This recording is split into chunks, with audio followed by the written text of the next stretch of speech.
sat, langsung dapat kerja di Workerspedia. Halo Workers, ketemu lagi nih sama gue Rangga di kontennya Workerspedia. Udah lama banget ya kita nggak ketemu, semoga teman-teman Workers sehat selalu dan tetap setia pantengin kontennya Workerspedia. Nah Workers, kali ini gue akan ajak ngobrol kalian tentang salah satu topik yang mungkin nggak pernah terpikirkan sama kalian dalam 10 atau 20 tahun ke belakang, apalagi kalau bukan Artificial Intelligence atau AI.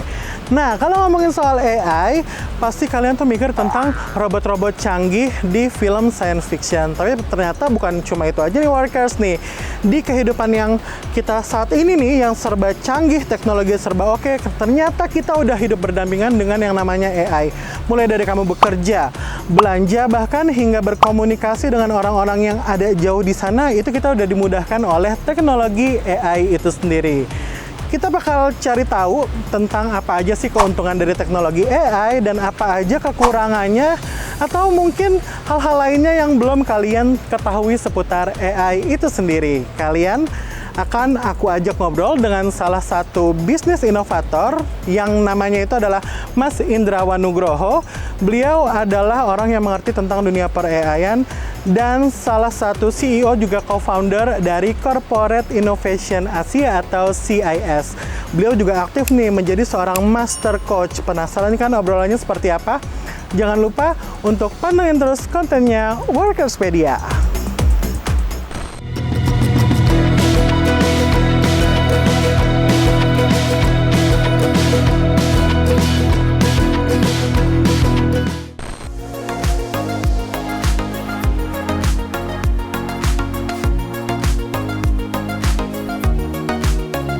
Kak, aku mau pesen es americano ya. Iya, nanti diantar langsung ke meja aja. Ya. Nah, Workers, hari ini gue lagi ada di cafe favorit gue nih, daerah Cipayung, Jakarta Timur, apalagi kalau bukan di rumah. Di sini tempatnya cozy banget loh, dan kopinya enak punya. Temuin Mas Indra yuk, kasihan udah nunggu.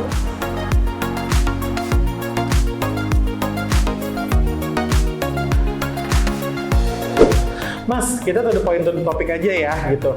Boleh jelaskan nggak sih bahasa gampangnya AI itu pengertiannya apa? AI itu adalah kemampuan sebuah mesin untuk melakukan tugas, aktivitas, atau pekerjaan yang biasanya itu membutuhkan kecerdasan manusia.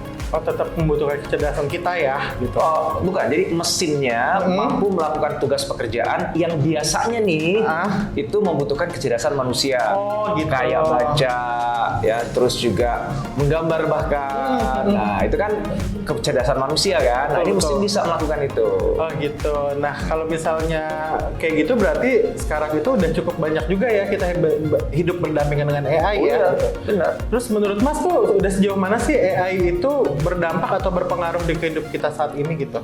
Kalau AI itu saya rasa sih sekarang yang tanpa kita sadari itu kita udah berdampingan sama AI loh. Iya. Ya, cuman mungkin beda dengan AI yang kemarin-kemarin ini mulai tahun 2022 tuh rame namanya generative AI. Iya. Jadi AI itu sebenarnya bukan barang baru. Nah, ada yang sebagian orang nyebutnya traditional AI. Cuman kalau terminologi yang lebih teknis itu disebutnya predictive AI.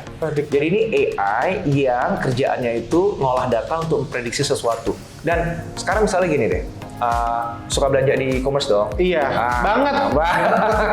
Pas kita belanja di e-commerce tuh, nanti di bagian bawah tuh muncul tuh recommended items. Ya kan, kamu mungkin suka ini, lagi ngeliat apa, muncul apa gitu kan. Nah, itu AI itu yang kerja tuh. Oh gitu. Karena di belakang layar AI itu memprediksi nih, Mas nih biasanya belanjanya pasti sukanya apa sih? Nah, kayaknya sih kedepannya dia bakal suka yang ini gitu. Terus misalnya pakai aplikasi Waze, Google Map, pakai kan? Pakai banget. Nah, itu kan AI. Dia bisa prediksi nih, gua dari sini nih, dari Cilandak misalnya, pengen ke Monas misalnya, jalur paling cepat, paling mudah yang mana? Itu kan AI semua. Betul, iya. Lagi ngetik gitu ya. Terus tiba-tiba ada tuh kata-kata yang muncul berikutnya apa sih? Kira dia nebak nih, kayaknya kamu pengen ngomong ini. Itu kan AI semua. Ya, jadi dalam kehidupan kita kalau termasuk media sosial, algoritma itu kan AI.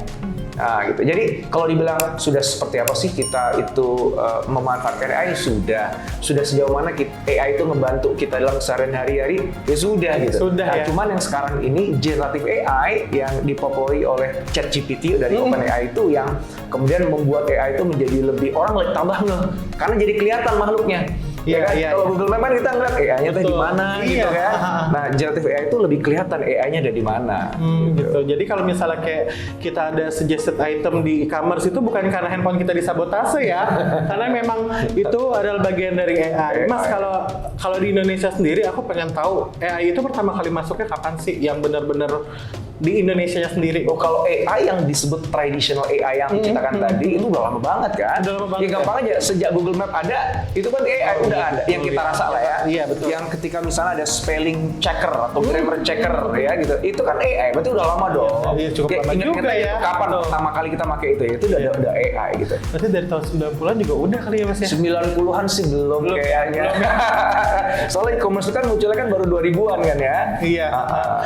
90-an internet aja masih Iya. itu suaranya. Komputer juga masih MS-DOS ya kayaknya.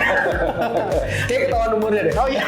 Nah, ini parah nih. Iya, Mas, kita lanjut nih ke pertanyaan selanjutnya ya. Nah, karena AI itu udah cukup lama gitu berdampingan dengan kita, kira-kira sejauh apa sih AI bisa membantu pekerjaan kita atau keseharian kita? Ya itu seperti aku sampaikan tadi. Karena AI itu adalah mesin yang punya kemampuan melakukan pekerjaan yang biasanya berhubungan dengan kecerdasan manusia. Maka lihat aja apa sih pekerjaan-pekerjaan yang biasanya membutuhkan kecerdasan manusia. Yeah. Contohnya tadi ya, menganalisa data. Waduh, kalau zaman dulu itu kan, wah, banget ya. itu kan data dikumpulin gitu. Jadi misalnya gini nih, zaman dulu kan saya belajar akuntansi itu ya, harus tahu nih ini masuknya debit atau kredit gitu ya. Wah, tumpukan invoice, Bukan bukunya itu juga banyak banget kan. Nah, itu dengan adanya AI kan bisa ngebantu kita untuk membantu menganalisa data yang begitu banyak, distrukturkan, bahkan diambil insight-nya, dia bisa merangkum buku. Nih kalau kita mau belajar satu buku, bukunya PDF-nya taruh aja ke dalam AI, suruh dia summarize, ya, suruh dia jelasin, bahkan suruh dia buatin kuis. Jadi hampir di semua aspek kehidupan kita, selama itu adalah pekerjaan yang membutuhkan kecerdasan tadi, AI berpeluang untuk bisa membantu kita. Berpeluang untuk membantu ya, berarti bukan juga untuk menggantikan kita. Bukan dong, manusia Berarti- itu ada hal yang kita bisa lakukan dan AI paling nggak untuk saat ini ya, Iya. belum bisa. Berarti kedepannya kan ada anggapan juga nih, katanya AI bisa menggantikan beberapa profesi kita, pekerjaan kita, itu benar nggak sih? Bener. Benar banget. Iya, tapi nggak menggantikan manusia kan? Tidak menggantikan Hanya manusia. karena profesinya digantikan sama AI kan manusianya tidak tergantikan. Iya, dong. betul ya. Cuman masalahnya manusianya kalau dia hidupnya hanya bisa melakukan kerjaan itu doang, sementara AI bisa melakukan dengan lebih baik, ya manusianya obsolete. Iya, betul. Tapi bukan salah AI-nya, salah manusianya. Salah manusia, Iya, kenapa iya. lo manusia mengerjakan sesuatu yang mesin bisa lakukan gitu? Iya. Ya misalnya kayak gini, mungkin ya zaman dulu kalau kita mau ngebajak sawah tuh kita sendiri kan ngebajak zaman dulu. Ada ide nih, kenapa nggak pakai kebo aja gitu? Ya nggak? Ya kebo aja dikasih alat bajaknya di belakangnya, kebonya suruh jalan kan, berarti kan kebo yang ngebajak sawah kan? Betul. Ngapain lagi manusia ngebajak sawah? Iya. Kebo gitu kan? Terus ada lagi ide lu, kenapa nggak pakai traktor aja gitu? Ya nggak sih? Iya, benar juga ya. Kasian juga kalau kebo. Kebo kan ada masa istirahat, traktor kagak, efektivitas lebih efisien kan gitu kan? Iya, Nah terus masih juga lu pakai kebo kan, aneh kan? Gitu. Jadi problemnya bukan di teknologinya, di manusianya. Hari Iya, ini betul. lo masih ngebajak sawah pakai tangan. Nah, Iya. lo kagak bener lo. Lo harusnya mikir yang lebih cerdas lagi dong. Gimana ngelola lahan ini bisa lebih baik, lebih efisien, hasil lebih bagus gitu. Jangan melakukan pekerjaan yang manual yang mesin bisa lakukan gitu. Jadi meskipun AI itu canggih, juga tetap kitanya juga harus terbuka ya terhadap perubahan itu juga sendiri ya Mas ya? Iya, itu kunci bahwa kita pada akhirnya bisa berevolusi menjadi lebih baik sebagai manusia. Itu adalah kesadaran bahwa manusia harus melakukan pekerjaan yang hanya manusia bisa lakukan. Jangan rendahkan diri kita melakukan pekerjaan yang nggak harus manusia. Contoh tadi gitu, masa hari gini lo masih bajak sawah pakai tangan lu Iya, sendiri kan? benar. Padahal Tuhan memberikan kita kemampuan jauh lebih dahsyat dalam diri kita gitu. Itu suruh yang lain aja, suruh mesin aja lakukan gitu. Jadi kita mah harus terus belajar, kayak biar bisa berproses gitu ya. Kayak algoritma AI ini juga kan di Indonesia kan terus berkembang setiap tahunnya Mas. Menurut Mas tuh algoritma AI ini di perkembangannya tuh seperti apa sih saat ini? Jadi, nah kalau kita bicara kata algoritma itu kan seringkali yang muncul di kepala kita itu kan media sosial gitu Iya, ya. betul sekali. Wah ini Facebook ini algoritmanya berubah nih, IG yang berubah ya. Betul, algoritma yang ada di media sosial itu adalah contoh aplikasi dari kecerdasan buatan atau AI. Ya. Nah AI ini mungkin teknologinya berkembang gitu kali ya, maksudnya ya. Betul. Nah teknologi AI itu udah berkembang kayak aku cerita tadi ya, bahwa sebelumnya itu AI itu ada yang sifatnya lebih logik aja. Kalau begini maka begini. Jadi kayak automation lah. Cuman karena dia kelihatan loh, kok kayaknya dia bisa mikir ya gitu. Iya. Tapi sebenarnya dia bukan beneran bisa berpikir. Betul. Kemudian berkembang tuh ada yang namanya deep learning, di mana AI bisa ngolah data yang sekian banyak sehingga akhirnya bisa menyimpulkan sesuatu. Ya. Kemudian muncul lagi yang sekarang nih, traditional, generative AI, ya, yang dia bisa menciptakan sebuah teks baru, gambar baru. Gitu. Dan sekarang ini muncul ada AI-nya tuh multimodal. Multimodal tuh begini. Dulu tuh AI itu khusus nih AI untuk teks. Jadi dia jago dalam urusan bahasa. Ada AI bagus dalam urusan gambar. Ya, kalau disuruh gambar jago, ada video gitu ya. Nah, dulu tuh bisa-bisa tuh. Nah, sekarang tuh mulai bergabung, namanya multimodal. Jadi bisa gambar, bisa buat video, bisa baca, multimodal. Yang tahun ini mulai rame nih, nanti akan makin rame nih tahun ke depan, namanya agentic AI. Apa tuh? Jadi AI, kalau yang sekarang kita kenal nih, misalnya ChatGPT yang teman-teman pakai gitu ya, itu kan dia menghasilkan teks. Yang itu hasil kesimpulannya dia. Jadi intinya gini, dia bisa mikir lah gitu. Quote and quote ya mikirnya ya. Dia bisa mikir. Suruh summarize bisa, suruh analisa bisa, suruh ngasih pendapat bisa gitu, bisa mikir. Tapi dia nggak bisa kerja. Bisa mikir, nggak bisa kerja. Gitu ya. Kerja itu kan berarti kan ada sesuatu aksi nyata yang dilakukan. Gitu ya. Misalnya gini, kira-kira kalau gue pengen ke London, bagusnya gue jalan-jalan kemana aja ya. Itu bisa tuh dia tuh. Dia ngeriset informasi, bagusnya karena kamu bawa anak 4, bagusnya ke sini, rekomendasi kan bisa tuh. Tapi dia nggak bisa mesenin tiket. Iya. Dia nggak bisa nge-booking tempat-tempat lokasi di Inggris yang harus saya kunjungi, nggak bisa tuh. Nah, agentic AI bisa melakukan itu. Jadi dia udah kayak travel agent tapi udah nggak ada manusianya. Tinggal bilang aja, gue pengen ke London 4 hari, anak gue 4, gue sukanya jalan-jalan ke museum, ke sini. Buatin itinerary-nya ya, dibuatin itinerary-nya. Bisa dia nanya, mau saya bookingin nggak sekalian pesawatnya? Bookingin dong, saya pengen pesawatnya nggak pakai transit, gini, sebagainya, lo pilihin deh. Oke, yang nomor 1 lo bookingin ya, dibookingin sama dia. Dia bisa bookingin pulangnya, dia bisa bookingin semuanya, udah kayak travel agent aja. Tapi itu nggak pakai manusia. Itu namanya agentic AI. AI agents namanya. AI agent, wah keren banget. Serem nggak sih? Iya, agak serem juga ya. Tapi enaknya berarti kalau kita pergi-pergi gitu dia bisa nyariin tiket kita. Berarti dengan harga termurah juga bisa. Bisa. Dia akan cariin tiket paling murah, dicari sama dia, dibeliin langsung sama dia. Keren banget ya, ternyata tuh AI itu benar-benar semakin berkembang lagi, bahkan memudahkan kita. Berarti nanti kita kerja bisa lebih gampang lagi dong Mas kalau kayak gitu. Bisa kerja lebih gampang. Sebenarnya gini ya, pada akhirnya manusia akan dituntut untuk melakukan pekerjaan yang kelasnya lebih tinggi. Ya tadi itu, tadinya dia cuma membajak sawah pakai tangannya, tiba-tiba dia harus bisa mengemudikan truk ya. Sebelum truk kan apa namanya tuh yang alat pembajak sawah tuh yang ada kerbau di depannya. Kan dia harus menguasain gimana cara mengendalikan kerbau kan. Naik kelas dong. Betul. Ya kan? Habis itu naik jadi traktor. Nah, terus naik lagi dong, dia harus mikir nih.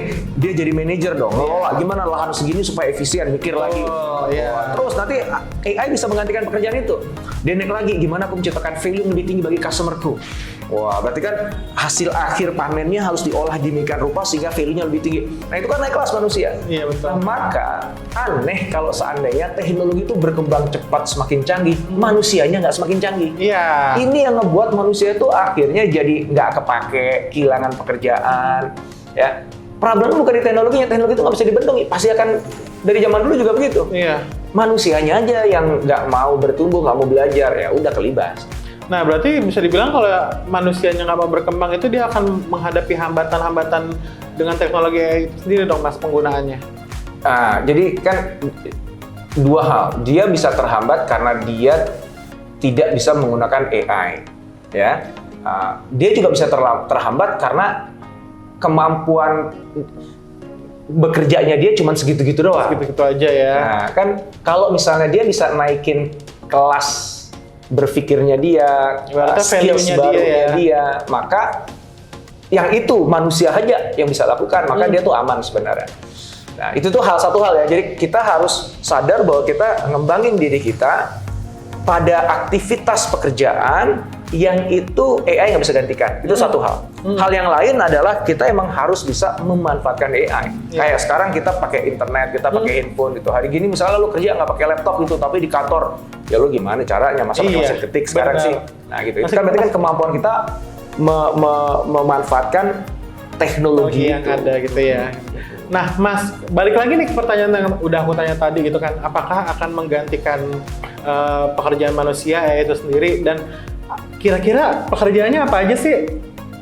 Yang akan tergantikan? Iya, tapi aku potong dulu ya, karena itu pertanyaannya akan aku lanjutin di konten kita yang kedua nih. Oke, siap. Biar teman-teman workers semua penasaran, jangan lupa nonton konten kita yang selanjutnya. Nah, sebelum itu, tapi jangan lupa follow Instagram @workerspedia dan cek juga YouTube channelnya Mas Indra.